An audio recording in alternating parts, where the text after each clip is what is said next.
오늘은 가정선교사 두 번째 시간으로 말씀을 듣기를 원합니다. 어느 목사님이 미신과 기독교 신앙의 차이점에 대해서 잘 구분해서 설명을 해 주셨습니다. 그걸 제가 좀 정리를 하겠습니다. 미신은 자기가 믿는 신의 능력을 이용해서 자신의 뜻과 소원을 이루려는 종교를 말합니다. 미신은 그렇습니다. 자기가 중심이 되는 거죠. 그러나 기독교 신앙은 하나님의 능력을 이용해서 자신의 뜻과 욕심을 이루려 하기보다는 하나님의 말씀을 깨달아 알게 되어서 그 알게 된 하나님의 뜻을 자신의 삶 속에서 이루려고 하는 종교가 바로 기독교 신앙입니다. 미신과 기독교가 또 천국관을 가지고 있습니다. 미신도 천국을 이야기하고 또 우리 교회도 천국을 이야기하는데요. 미신은 자기 소원과 뜻이 이루어지는 나라를 천국이라고 말합니다. 내 뜻대로 되면 다 천국이라고 하죠. 그렇지만 기독교 신앙은 하나님의 뜻과 하나님의 소원이 이루어지는 나라를 천국이라고 합니다. 그래서 하나님께서 온전히 주관하시는 곳을 천국이라 그렇게 하죠. 미신은 내 뜻대로 다 이루어지는 것을 천국이라 그렇게 이야기합니다. 그래서 다 같은 신앙이지만 그렇게 관점이 다르다는 것입니다. 기독교 신앙은 철저하게 하나님을 위해 살아가는 것을 요구합니다. 인간이 하나님을 위해 살아가는 것이 진정한 교회가 말하는 신앙입니다. 그래서 신앙은 인간이 만든 것이 아닙니다. 인간이 자신을 위해서 신앙을 만들었다고 하는 것은 소위 만들어진 신이라고 하는 것은 미신에 해당하는 정의가 됩니다. 기독교 신앙을 시작하면 우리가 신앙생활을 시작하면은 성도라는 호칭을 듣게 됩니다. 성도님 그렇게 한다고 그랬죠. 그래서 아무개 성도님 이렇게 이제 호칭이 바뀌게 되죠. 성도라고 하는 말은 따로 구별하여 불러낸 사람이란 뜻입니다. 하나님께서 따로 불러내서 구별한 사람으로 이제 된다는 것이죠. 세상으로부터 불러낸 사람이라는 뜻입니다. 그래서 성경을 보면 창세기가 이렇게부터 우리 성경을 읽게 되는데 창세기는 인간이 누구인가? 인간은 어떤 존재인가? 이렇게 설명을 하는 책입니다. 이어서 출애굽기는 구원받은 인간이 세상에 나오는 과정을 설명하고 있어요. 출애굽이다 나온다는 건데 애굽에서 나오는 것인데 애굽을 영적으로 세상을 말하는데 그 애굽에서 나오는 과정을 잘 설명하는 것이 바로 출애굽기입니다. 하나님은 인간을 창조하시고 가정을 이루어 주셨습니다. 그래서 창세기에 보면은 사람을 만드시고 그 다음에 남자와 여자를 가정을 만들도록 가정을 하나님께서 이루어 주셨죠. 그래서 두 사람을 결혼시키죠. 그리고 가정을 이루게 하고 그곳에서 생육하고 번성하고 땅에 충만하라라고 하는 하나님의 명령을 받고 살게 됩니다.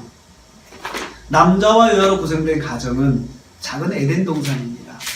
이 에덴 동산은 이 땅에 있는 천국을 말하죠. 천국이었어요. 왜 천국이냐?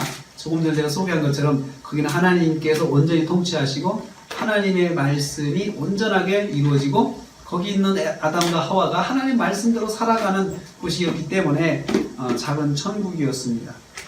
오늘날의 표현을 하면 교회입니다. 교회는 작은 천국입니다. 이곳에는 목사의 뜻이 아니고 목사의 생각과 목사의 어떤 경륜보다도 하나님의 뜻과 하나님의 말씀에 맞추어서 이루어지는 곳이 바로 교회이기 때문입니다. 누누이 말씀드립니다만 성도가 사는 가정은 교회입니다. 성도가 사는 가정은 교회입니다. 성도는 가정에서 가정선교사로 사는 사람들입니다. 성도는 자기 가정에서 예수 그리스도의 말씀을 따라 살아가는 사람입니다. 가정에서도 주님이 원하시는 게 무엇인가 이렇게 항상 질문을 해야 됩니다. 성도가 가정에서 선교사로 살아가기 위한 가장 기본적인 방법은 바로 문안이라 하였습니다. 문안. 우리는 지난 시간에 가정선교사인 성도가 가장 쉽게 가족을 섬길 수 있는 방법이 문안이라고 로마서 말씀을 통해서 들었습니다. 그래서 저는 이렇게 요약을 했죠. 첫째, 매일 가족과 문안 인사를 해야 됩니다. 둘째로 문화는 생활의 섬김으로 이어져야 합니다. 셋째, 문화의 대상을 가정 밖으로 넓혀야 합니다. 그리고 마지막으로 문화의 섬김을 위해서는 희생을 각오해야 됩니다. 이렇게 제가 지난 시간에 말씀을 드렸습니다. 오늘은 좀 더 구체적이고 세부적으로 가정 선교사로 살아가는 삶에 대해서 말씀을 전하고자 합니다. 문안 드리는 삶을 구체적으로 어떻게 해야 할까 고민하고 주님의 말씀을 듣는 시간입니다. 성경은 문안의 섬김을 사는 것이 지속적 훈련과 연습을 통해서 이루어져야 한다고 말씀하고 있어요. 우리가 아까 디모데전서 4장 7절 8절 읽었죠? 망령되고 헛한 신화를 버리고 경건에 이르도록 내 자신을 연단하라, 이렇게 시작이 되죠. 여기 보면 여기에서 경건에 이르도록 내 자신을 연단하라, 그래서 연단하라는 명령이 있어요. 이 연단한다는 말은 연습하는 것을 말합니다. 연습한다는 말은 훈련하는 거죠. 훈련이죠. 훈련은 반복적인 연습을 말하는데, 훈련한다는 말을 제가 국어사전을 보니까 어떤 목표나 기준에 도달하도록 기술이나 방법을 연습시켜 익숙하게 하는 활동, 그러니까 어떤 목표나 기준에 도달하도록, 예를 들어 뭐 금메달을 따기 위해서 특별한 기술이나 방법을 계속 연습해가지고 몸에 익숙하게 하는 거예요. 익숙하게 하는 거예요. 그 스피드 스케이트 선수들 보면은 그 몸이 이렇게 몸 하는 동작이 비슷하잖아요. 그런데 그것을 아주 자연스럽게 하기 위해서 얼마나 많이 연습하는지 모릅니다. 그 동작을 슬로우 모션으로 천천히 하는 걸 봤어요. 천천히 하면서 자기 동작을 일일이 체크를 하는 거예요. 그걸 비디오로 촬영을 해가지고 자기가 하는 이 모션 자체가 뭔가 흠이 있는지 다시 보고 또 고치고, 거울을 보고 고치고 또 고치고, 그렇게 하면서 이제는 점점 스피드를 내가면서 그 동작을 만들어가는 것을 봤습니다. 그리고 심지어는 산을 올라가는 그 큰 높은 산을 길을 따라 올라가면서도 그 동작을 만들어 가면서 길을 올라가는 아주 고된 훈련을 연습을 하는 것을 봤습니다. 그래서 목표는 자기가 최고의 효과를 낼 수 있도록, 결과를 낼 수 있도록 몸에 이 동작을 완전하게 자연스럽게 익히는 것입니다. 목표와 기준은, 성도가 이루어야 할 목표와 기준은 경건이라고 했습니다. 경건에 이르도록 연습해라. 경건은 하나님 모습에 가까이 도달하는 것입니다. 그래서 그 사람은 경건한 사람이다라고 할 때는 뭘 말하냐면, 그 사람을 보면은 그 사람의 말을 들으면 하나님을 연상하는 거예요. 사람들이 그 사람의 행동을 보면 하나님을 연상하는 거죠. 그 사람의 태도를 보면 하나님을 연상할 때 우리는 그 사람을 경건한 사람이라고 이야기를 합니다. 참 경건한 사람이야. 말하는 것 보면 참 경건해. 말하는 것 보면 그게 이제 보통 하나님을 연상하도록 하는 것이죠. 근데 여러분, 그게 얼마나 어렵습니까? 성도는 경건함을 보이도록 자신을 훈련해야 하는 사람입니다. 사실은 신앙생활은 훈련이에요. 여러분, 우리가 어떻게 보면은 하나님은 아니잖아요. 하나님을 믿는 사람이죠. 또 예수님은 아니잖아요. 예수님을 믿는 사람이에요. 그 예수님을 따라간다고 이야기를 해요. 그래서 우리가 예수님을 따라가면 예수님의 흔적을 밟기 때문에 우리를 보는 사람들이 예수님을 봐야 된다는 거죠. 이게 경건입니다. 오늘 말씀에서 문안의 목적지는 바로 경건입니다. 문안의 목적지는 경건이에요. 우리가 문안을 드리는 삶을 통해서 경건한 삶으로 서야 된다는 것이죠. 그리고 또 하나님을 연상하게 하고 하나님을 생각하게 하는 매개체의 역할을 해야 합니다. 문안을 통해서 하나님께 눈을 돌리도록 유도하는 것입니다. 우리가 왜 문안을 해야 됩니까? 문안을 통해서 나에게 문안받은 사람이 눈을 하나님께 돌리도록 돕는 것이에요. 그래서 문안의 삶이 필요한 것입니다. 문안을 통해서 내가 성도인 내가 문안을 하게 되면, 문안의 삶을 살게 되면 나를 만나는 가족의 시선이 하나님께 돌아가게 된다는 것입니다. 그런데 여러분, 우리가 참 같이 믿음 생활을 하면서도 어떤 성도를 보면 내가 참 본받고 싶고, 그 성도를 보면은 정말 예수님이 생각이 나고, 그래서 내가 따라가고 싶은 사람이 있잖아요. 롤모델 역할을 해주는 분들이 있죠. 참 그런 분들이 있어요. 그런데 우리가 가정에서 각자는 서로에게 롤모델이 돼야 된다는 거죠. 그리고 먼저 믿은 예수 믿은 분이 가족들에게 롤모델이 돼야 된다는 거죠. 육체의 연단은 약간의 유익이 있다. 그래서 8절만 육체의 연단은 약간의 유익이 있지만 경건은 범사에 유익하다. 육체의 훈련도, 우리 육체도 훈련하잖아요. 운동해가지고 자꾸 다듬잖아요. 그것은 영원하지 않다는 거예요.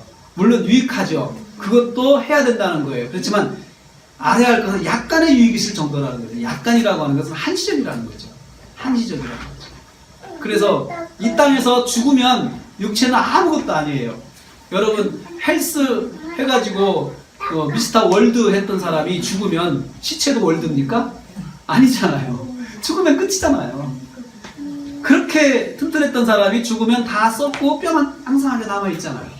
영원하지 않고 약간의 유익이 있죠. 이 세상에서만 도움이 있지만 경건의 연습은 금생과 내생의 약속이 있다. 영원하다는 거예요.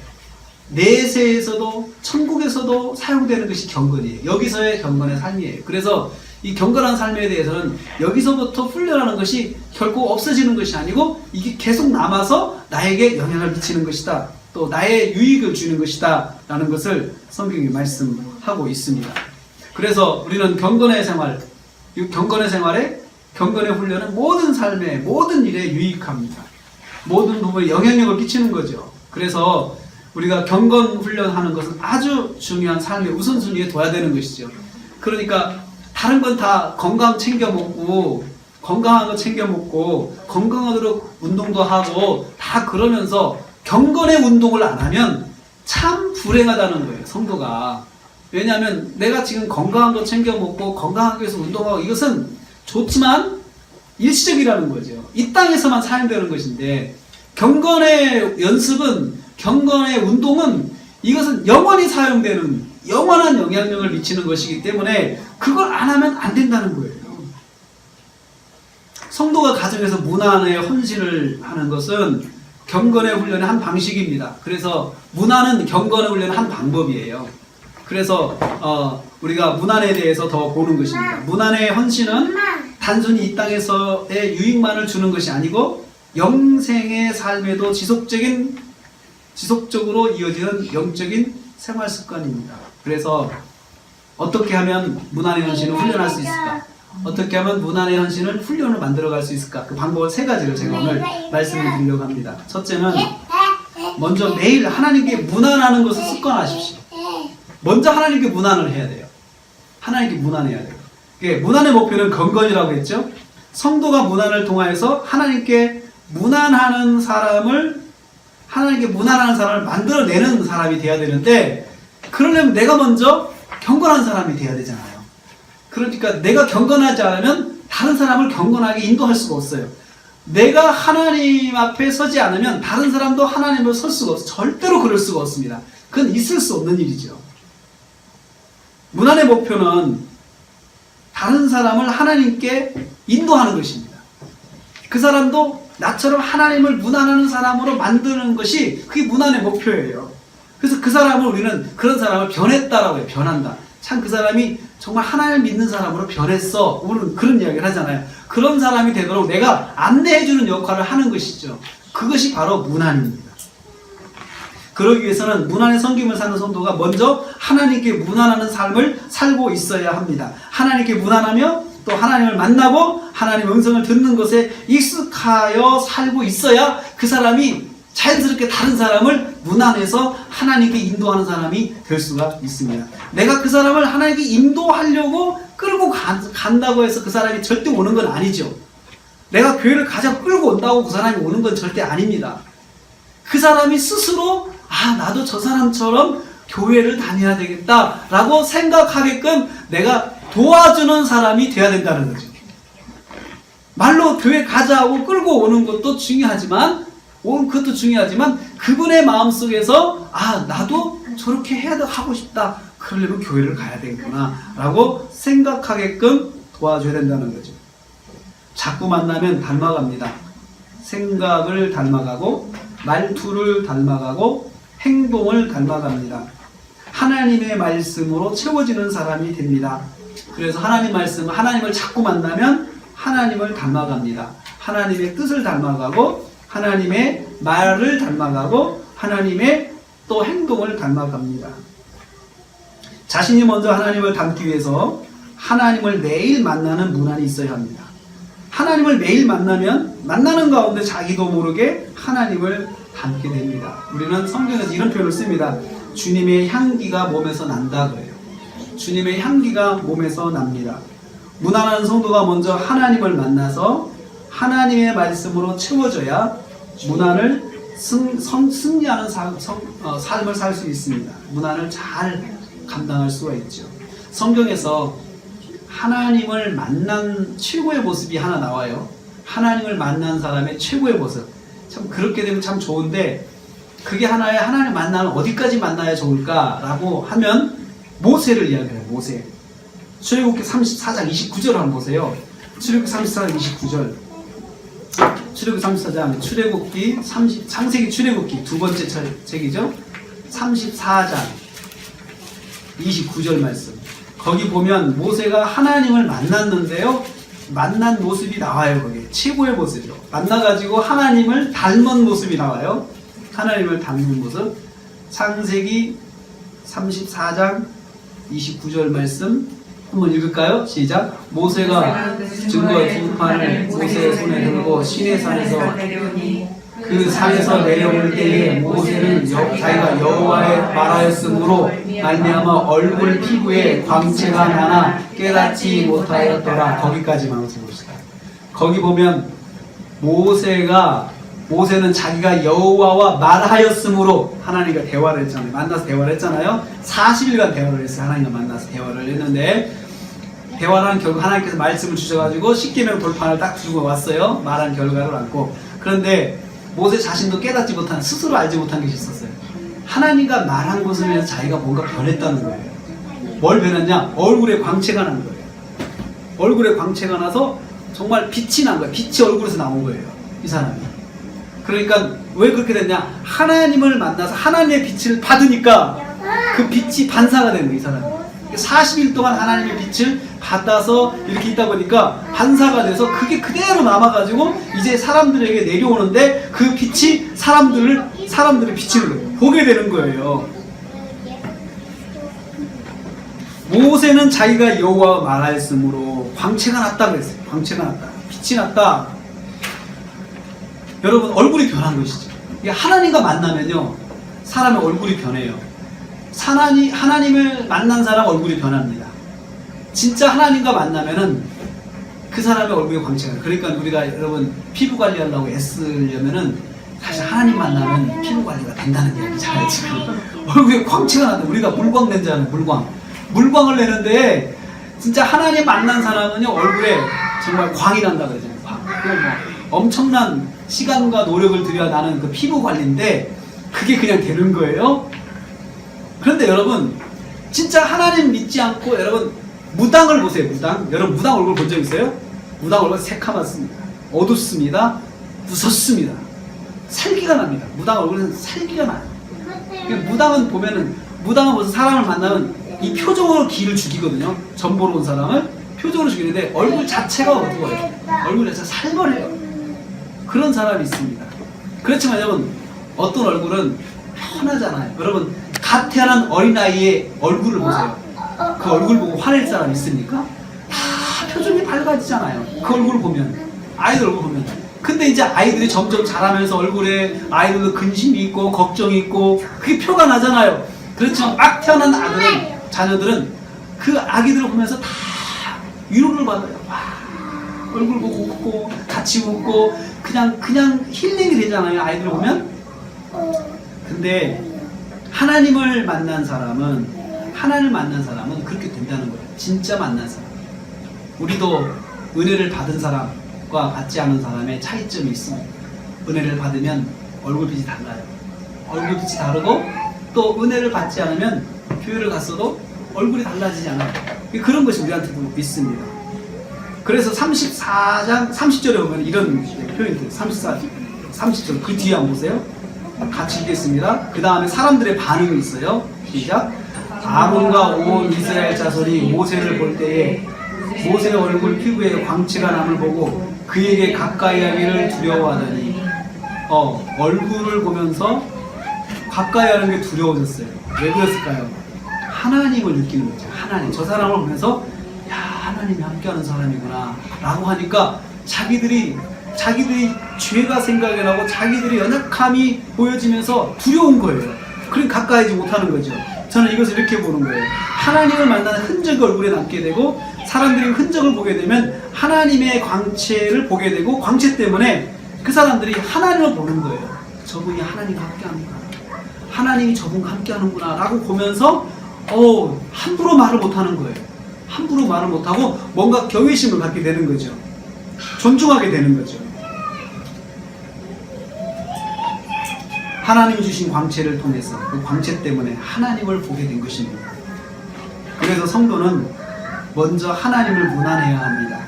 하나님께 매일 문안하는 삶이 없는 문안은 실패할 수밖에 없습니다. 내가 그냥 인간적인 모습으로 문안해도 사실 효과는 있습니다. 내가 예수 안 믿어도 사람들을 계속 문안하는 사람, 참 잘하는 사람이 있습니다. 사람들을 잘 챙기는 사람이 있어요. 그 사람은 참 인간관계가 좋습니다. 그 사람들이 참 좋아해요.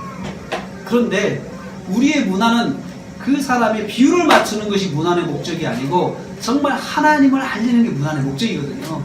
그러려면 내가 먼저 하나님을 만나야 돼요. 말로 다 설명할 수 없는 하나님에 대한 것이 내 얼굴 표정에 다 들어있어야 된다는 거죠. 매일 하나님을 문안하는 삶을 통해서 우리 자신이 먼저 하나님의 말씀을 듣고 하나님 주신 영적인 권위를 가지게 됩니다. 그래서 우리가 만날 때 문안할 때 참 많은 어려움이 있거든요. 근데 그 어려움을 내가 먼저 하나님 문안하는 것이 있으면 그 어려움을 다 이겨갈 수가 있습니다. 그럼 어떻게 하나님께 문안할 수 있습니까? 매일 새벽 예배를 드리는 방법이 있습니다. 매일 시간을 정해서 기도하는 것을 말합니다. 시간을 정해서 새벽에 기도하는 게 제일 좋죠. 첫 시간을 들여서 이왕에 하나님 만나는 것, 가장 좋은 시간에 가장 좋은 분위기에서 가장 좋은 모습으로 하나님 만나는 것이, 그것이 만날 때 하나님을 더 기쁘시게 하는 것이죠. 짧은 시간에 조금 시간 내가지고 조금 시간 내서 만난다고 하는 것은 내가 그 만나는 대상을 어떻게 생각하느냐에 달려있어요.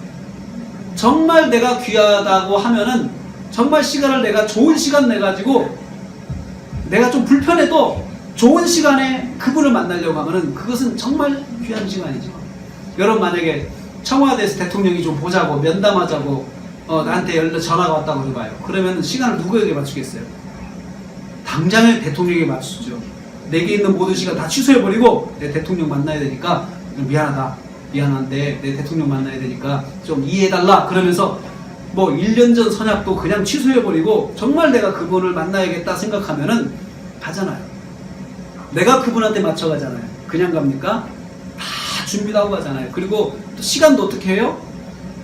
12시에 만나면 1시간 전에 가서 기다리잖아요. 1시간 전에 벌써 주변에서 기다려요. 왜 그래요? 시간 어기지 않으려고. 시간 어기지 않으려고 기다리잖아요.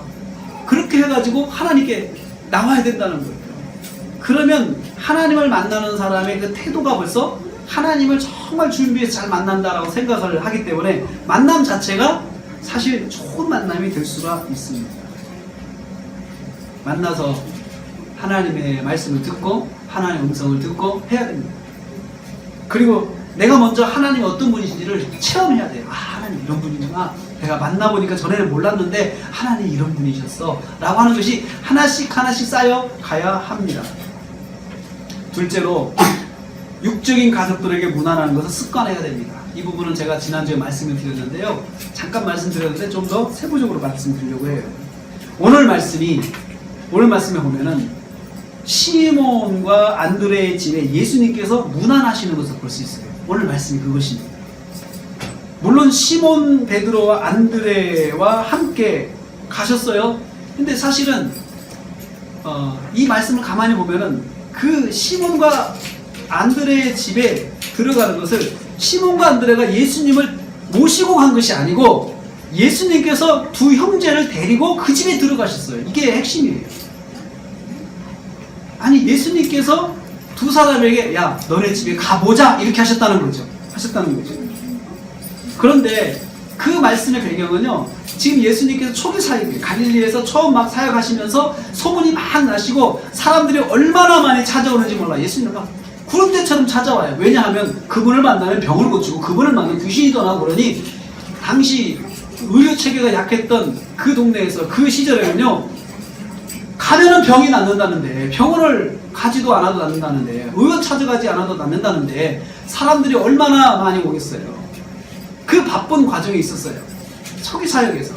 그러니 베드로와 또 안드레가 예수님을 따라다니는 그런 지금 초기 이 사역을 하고 있는데, 집에 가겠다고 말을 할 수도 없고 집에 갈 시간도 없는 거예요 지금. 근데 집이 가까운 데 있어요. 그 동네에. 그 동네에서 사역하는데 집에서 지금 무슨 일이 있냐면 장모가 열병에 걸려 누워있는 거예요. 열병에. 그런데 여러분 요즘 같으면은 카톡과 문자 올 거 아니에요.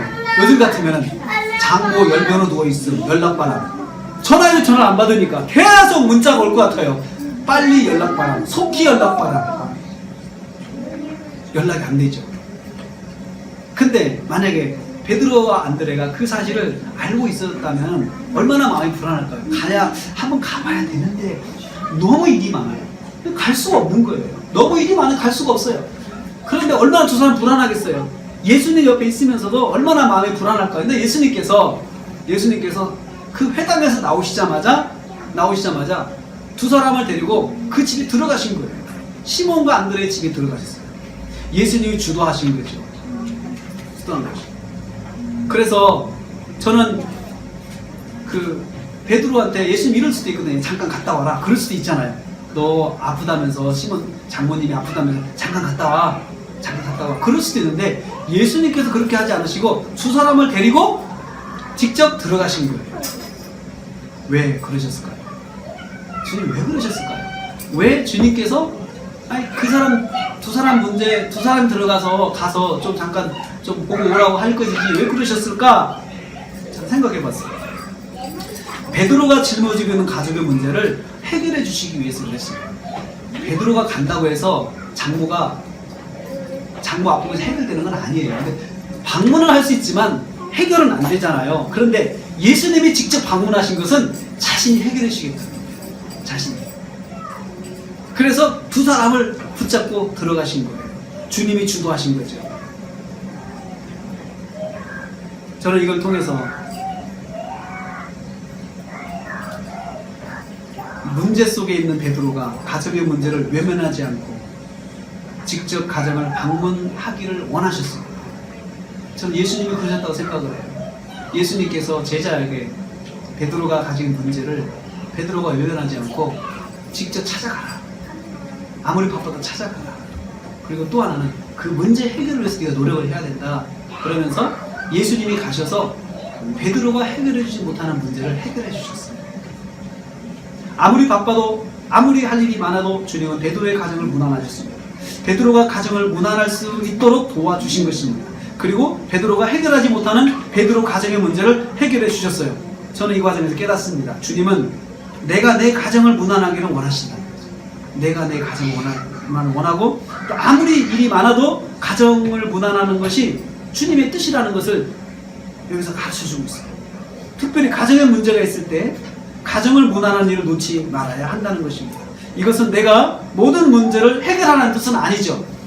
내가 무난한다고 해서 모든 문제가 즉각 해결되는 것은 아니죠. 해결되지 않아도 무난을 해야 된다는 거예요.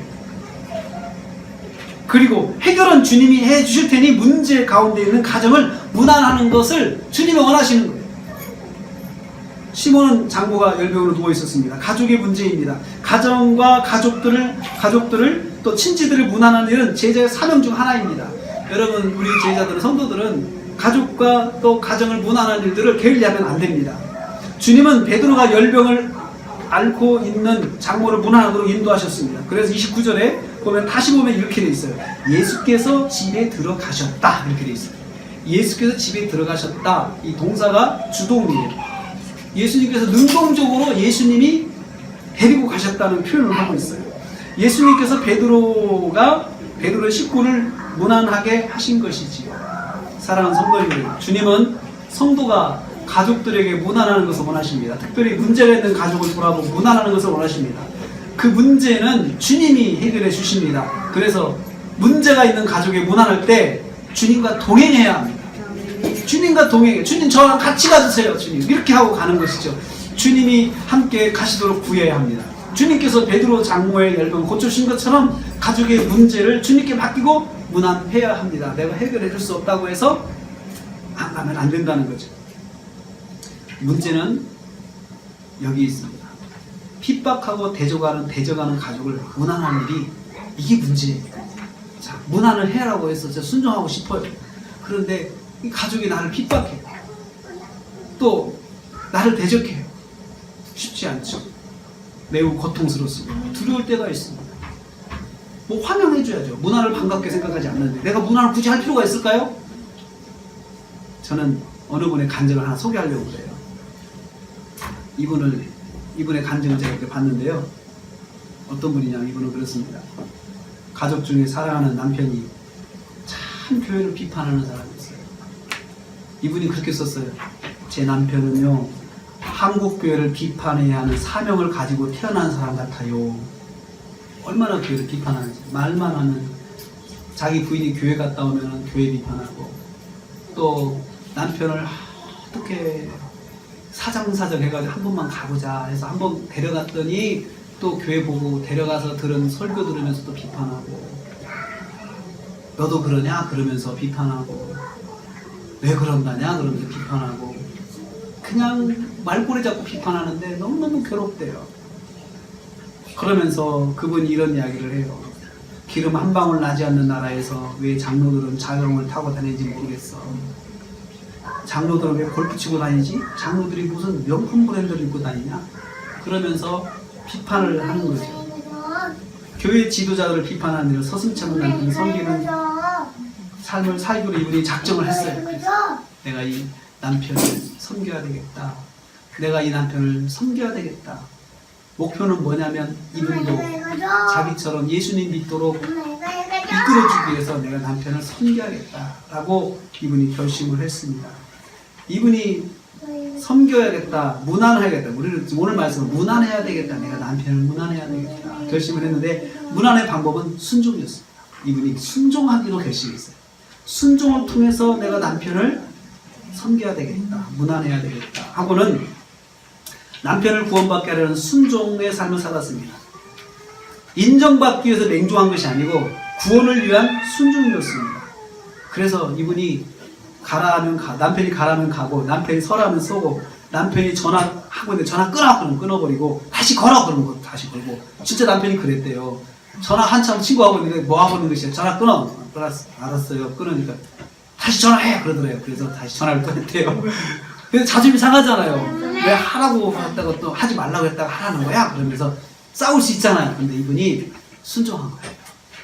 그리고 이분이 살았던 아파트가 5층이었대요. 옛날에 아파트가 5층은요, 엘리베이터 없습니다. 외출하면 걸어 내려온대요. 항상 자기가 문단속하고 남편이 먼저 나가고 자기가 문단속하고 내려간대요. 근데 저녁에 외식하러 나왔는데 불을 안 끄고 온 거예요. 거실에. 남편이 보더니 불 끄고 와! 그러더래요. 그래서 다시 아파트 5층 올라가서 불 끄고 자기가 내려왔대요. 내려오고. 그것을 자기가 남편이 하라는 대로 해야 되겠다. 그 마음을 먹었기 때문에 그분이 그렇게 한 거예요. 근데 이분이 사실 알고 보면은 이분이 직업이 의사고 산부인과 의사고, 그리고 또 4대째 있는 신앙의 가정의 아들인데 교회를 안 다니는 거예요. 의사 생활하면서 자기가 바쁘고 하니까 교회를 안 나가고. 그러니까 요즘으로 말하면은 가난한 성도였죠. 남편을 자기가 참 결혼을 잘했다고 생각을 했는데 알고 보니까 남편이 그런 불신자였습니다. 환자가 많아서 교회에 가지 않는 가난한 성도였는데 모든 면에서 가장 흠이 없고 완벽한 사람이었어요. 교회 안 가는 것 빼고는 다 완벽했대요. 자기보다 항상 부지런했고 정직하고 남을 도와주는 삶을 잘했고 삶에 빈틈이 없었고 참 좋은 삶을 살던 사람이래요. 근데 항상 가부장적이라서 문제지 자기가 힘들었다는 거죠. 매일 이분은 하나님께 무난하는 기도와 말씀 묵상으로 하루를 시작하고 매일 주시는 말씀으로 자신을 다듬었습니다. 남편을 순종하겠다고 하면서 자기가 먼저 하나님 만난 거죠. 매일 만난 거죠. 큐티한 거예요, 이분이. 큐티를 통해서 하나님과 만나고 그렇게 해서 하루도 오늘 내가 순종하고 살아야지 이렇게 하면서 자기를 가다듬는 거죠. 말씀을 통해서 날마다 새 힘을 얻었습니다. 그리고 남편에게 무조건 순종했습니다. 구원을 위해서 말입니다. 그런 중 남편이 갑자기 가난 말기 판정을 받아 죽게 되었습니다. 의사인 자신도 모르는 병이 있었던 거예요. 자기가 이 사람도 의사이기 때문에 건강검진 철저히 체크를 했대요. 그런데 자기도 모르는 병이 하나 생겼는데 나중에 이분이 쓰러지고 나서 보니까 가난 말기, 간동맥 파열로 이분이 쓰러지면서 가난 말기라는 것을 알게 된 거죠. 생명이 이독하게 된 순간 남편의 구원을 떠올리면서 이분이 남편을 붙잡고 울부짖었습니다. 남편을 붙잡고 이렇게 울부짖었대요. 당신이 회개하고 예수 믿어 천국까지 가면 난 애들을 데리고 살 자신이 없습니다. 그렇게 남편한테 그런 간곡했대. 나는 당신 먼저 가는 거 그래요. 그거 어쩔 수 없는 거지만 당신이 천국까지 안 간다면 나는 애들 데리고 살 자신이 없어요. 그러니까 여보 제발 믿음을 가지세요. 이렇게 권면을 한 거죠. 평소에는 자기에게 입도 뻥끗하지 못하던 아내가 자기에게 그런 말을 하는 걸 보고 남편이 깜짝 놀랐어요. 그리고 남편도 산부인과 의사로서 자신이 했던 죄를 먼저 회개하는 거예요. 그러니까 남편이 그렇게 듣고는 이제 복음을 이제 영접을 한 거예요. 교회에서 목사님 신방 오셔가지고 그 중환자실에서 복음을 전하니까 이분이 회개를 하기 시작하는데 산부인과 의사로서 자기가 지었던 죄를 회개하고 가족들에게도 사과하고 그리고 나서 임종을 했다고 합니다. 그래서 그분은 이렇게 말을 했습니다. 남편이 과거에 입으로 죄짓고 눈으로 마음으로 우상을 섬기고 심지어 안식일을 더럽히고 수상신을 섬기고 자식을 우상으로 삼고 그리고 목석을 숭배하라고 했는데 하나님께서 그를 구원하셨습니다. 그런 사람도 하나님 구원하셨습니다. 그래서 우리는 이렇게 해야 됩니다. 내가 저 사람은 섬길 수 없어. 내가 저 사람은 무난할 수 없어. 내가 저 사람은 절대로 내가 해도 저 사람은 안 될 거야 라고 할 사람은 세상에 없습니다. 내가 끝까지 믿고 기도하면 아무리 강박한 남편, 아무리 강박한 자녀, 아무리 강박한 이유라도 하나님이 책임지십니다. 설령 내가 이 땅에서 기도 응답을 못 받고 죽는다 해도 구원을 위한 기도는 반드시 응답됩니다. 이분이 그렇게 말을 했어요. 여러분, 나를 핍박하고 나를 대적하는 가족도 꼭 무난하십시오. 꼭 그렇게 무난합시다. 핍박하는 가족들에게도 꼭 무난을 하십시오. 무난은 주님이 원하시는 가정의 섬김입니다. 그래서 예수님께서 오늘 말씀에 베드로와 안드레 손을 잡고 너희 집 가자. 너희 집 가자. 아무리 바빠도 너희 집 가자. 지금 너희 어머니가 아파 있지 않냐? 그러면서 무난으로 이끌어 가셨던 것입니다. 셋째로 영적인 가족들에게 무난하는 것을 습관하십시오. 한번 성경을 더 보겠습니다. 마가복음 3장 35절 보십시오. 마가복음 3장 35절 보면은 영적인 가족에 대해서 소개하고 있어요. 예수님께서 한참 사역하시는데 예수님의 어머니와 동생들이 찾아왔어요. 예수님이 미쳤다라는 소문이 난 거예요. 그러니까 어머니가 깜짝 놀라가지고는 동생들을 데리고 예수님을 찾아왔어요. 그리고 예수님을 밖에서 불렀습니다. 잠깐 나오라고 이렇게 하면서 하는데 너무 바쁘시니까 예수님이 볼 수가 없죠. 사람들이 너무 많으니까. 그래서 제자들을 시켜가지고 잠깐 나오라고 좀 하라고 그렇게 했어요. 그때 예수님께서 이렇게 말씀하셨어요. 거기 35절 읽겠습니다. 시작. 누구든지 하나님의 뜻대로 행하는 자가 내 형제요 자매요 어머니라. 예수님께서 하신 말씀입니다. 성도는 육적인 가족과 영적인 가족이 있습니다. 누구든지 하나님의 뜻대로 행하는 자는 영적인 가족이라는 말씀이죠. 다 내 어머니가 되고 내 형제가 되고 내 자매가 된다. 교회 공동체 안에서 믿음으로 사는 사람들은 다 내 형제요, 내 자매요, 내 어머니라는 거죠. 나보다 나이가 많으면 또 이렇게 형제가 되고 형제 자매가 되고 나이 많아서 어른은 내 어머니가 되고 내 아버지가 되고 그렇다는 거예요. 영적인 가족이라는 거죠. 우린 지난주에 만났던 로마서의 믿음의 사람들은 다 영적인 형제 자매가 되기 때문에 사도 바울이 무난하라 부탁하는 것을 들었습니다. 지역을 넘어서 인종을 넘어서 문화를 넘어서 과거를 넘어서 종교적인 배경을 넘어서 지금 그가 하나님의 뜻대로 살고 있다면 그 사람은 바로 영적인 가족이 되는 사람입니다. 그 사람이 과거에 어떻게 살았든지 간에 그 사람이 지금 하나님 말씀대로 살고 있으면 그 사람은 내 영적인 가족입니다. 그리고 우리 공동체 안에 있으면 그 사람은 영적인 가족입니다. 성도는 가정에서 선교사입니다. 가정에 있는 한 사람, 한 성도를 통해서 하나님께서 그 성도를 통해서 하나님을 알게 되고 또 하나님이 알려지고 하나님을 만나는 통로가 되는 사람입니다. 교회에서도 우리가 영적인 가족으로 서로가 서로에게 거울이 되어야 되는 것이죠.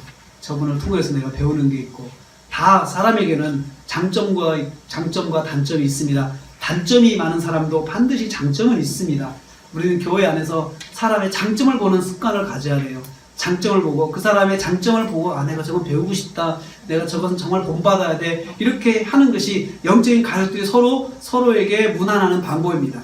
내가 문안하고 또 먼저 문안해서 서로 성도들끼리 하나 되고 서로가 서로에게 거울이 되어야 합니다. 가정 안에서 무엇보다도 나보다 믿음이 없는 사람 그리고 하나님 믿지 않는 사람 그분들에게 나는 통로가 되어야 됩니다. 그게 바로 문안의 방법이에요. 문안을 통해서 통로가 되어야 합니다. 문안하라라고 하는 말은 명령이고 능동력입니다.